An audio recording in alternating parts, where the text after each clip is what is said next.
Alas 11:30. Karong alas 11:10, abot ako diha, bro.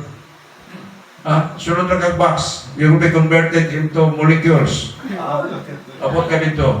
Kasimbol ka. Na sila study na sila na. So, almost na yun ang ato ang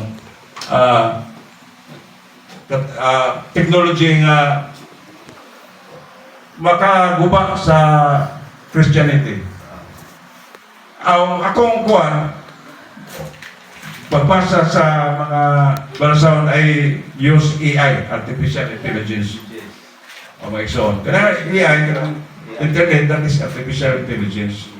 Di na tamang type, ang atong AI na lang ko atong papangitaan. All data, but there is a danger. Ano man? Iyong personal data na niya.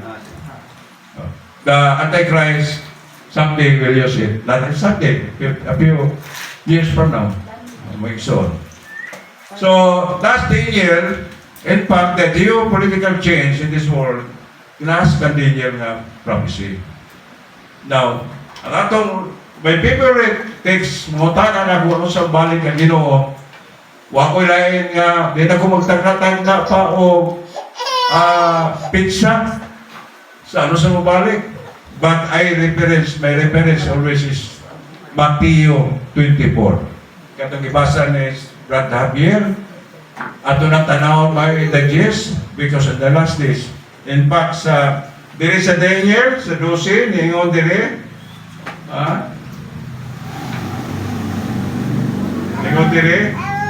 nangutana siya, there is Daniel 12, that chapter, din ako basahon, ako na memorize tanan, nga, ano sa madyo pagbalik?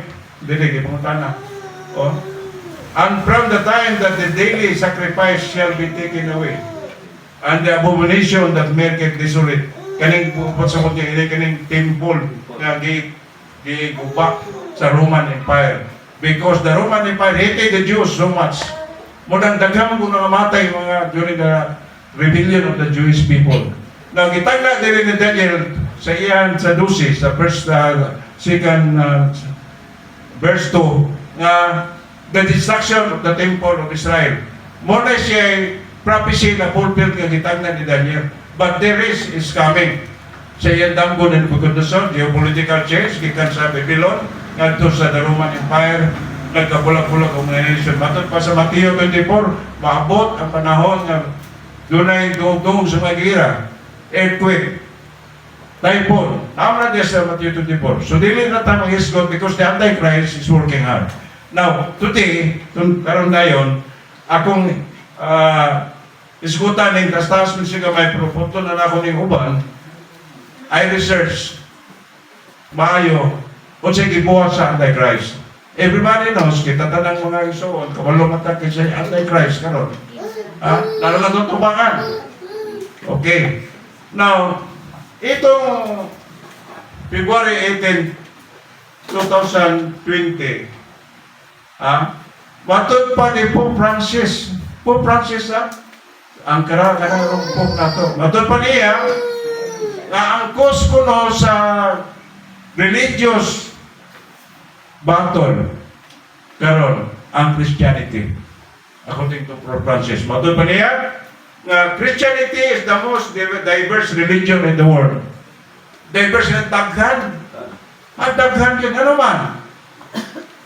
Na Trinitian dire, na bicameral nga pagtuo sa Ginoo, mismo sa tuwang Christian faith. Daghan kayo. Religious sa Pilipinas, na 80 ka mga 200 guro ka religion na naadirin na registered sa Security Exchange Commission. Now, matod pa dire, diverse.